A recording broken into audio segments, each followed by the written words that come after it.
মেহেরপুরে সরকারি পেঁয়াজ বীজ নিয়ে ৯/৬-এর অভিযোগ উঠেছে। কৃষকদের অভিযোগ, কৃষি কর্মকর্তারা মানহীন পেঁয়াজ বীজ দেয়ায় লোকসানের মুখে পড়েছেন কৃষকরা। অবশ্য এসব কিছুর দায় নিতে নারাজ জেলা কৃষি সম্প্রসারণ অধিদপ্তর।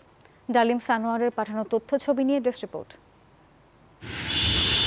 মেহেরপুরের মোনাখালী গ্রামের জাকির হোসেন গেল মৌসুমে প্রণোদনার বীজ না পাওয়ায় পেঁয়াজ আবাদ করে লোকসানের মুখে পড়েন তিনি। শুধু জাকির হোসেনই নয়, তার মতো ক্ষতির শিকার হন ৩ উপজেলার প্রায় ৩,৫০০ কৃষক।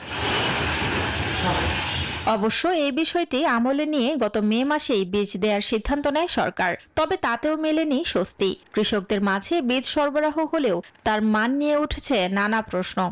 গত বছরে আমরা এই বীজটা পেয়েছি গত নভেম্বরের দিকে, কিন্তু আমাদের পাওয়ার কথা ছিল জুলাই মাসের দিকে। এখন আমরা গত বছর এই চারাটা দিই, চারাটা দেওয়ার পরে আমাদের চারা হয়নি, চারাতে আমরা মার খেয়েছি। এসব অভিযোগ নিয়ে সদর উপজেলা কৃষি কর্মকর্তার মুখোমুখি হলে কোনো কথা বলতে রাজি হননি তিনি। কোম্পানিগুলোর বীজের স্যাম্পল পরীক্ষায় উত্তীর্ণ না হওয়ায় পূর্বেই এগুলো বাতিল করা হয়েছিল বললেন উপজেলা নির্বাহী কর্মকর্তা। যে ক্রাইটেরিয়া আমাদেরকে দেওয়া হয়েছে খামারবাড়ি থেকে, তার ভিত্তিতে একজন ঠিকাদারকে নির্বাচন করা হবে। তো আমার এই বিষয়ে উপজেলা কৃষি কর্মকর্তাই বলতে পারবে যে কেন বাকিদের দর এবং স্যাম্পল উনি পাঠাননি। এই বিষয়ে উপজেলা কৃষি কর্মকর্তাদের মুখোমুখি হলে কোনো তথ্য দিতে রাজি হননি তারা, বরং দায় চাপান ঊর্ধ্বতন কর্তৃপক্ষের উপর। এটা আসলে ওই আমাদের ডিডি অফিস বা কমিটিতে আছে, এটা আমি বলতে পারি। আমরা হচ্ছে ডিসাইডের মাধ্যমে আমাদের 3 জায়গায় প্রিন্টার আছে, আমরা সেখান থেকে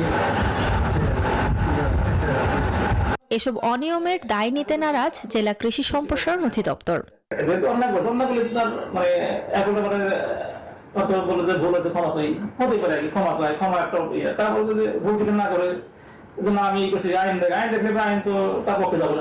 চলতি মৌসুমে এই জেলায় গ্রীষ্মকালীন পেঁয়াজের আবাদে 10,000 কৃষকের জন্য বরাদ্দ দেওয়া হয় 3,40,00,000 টাকা।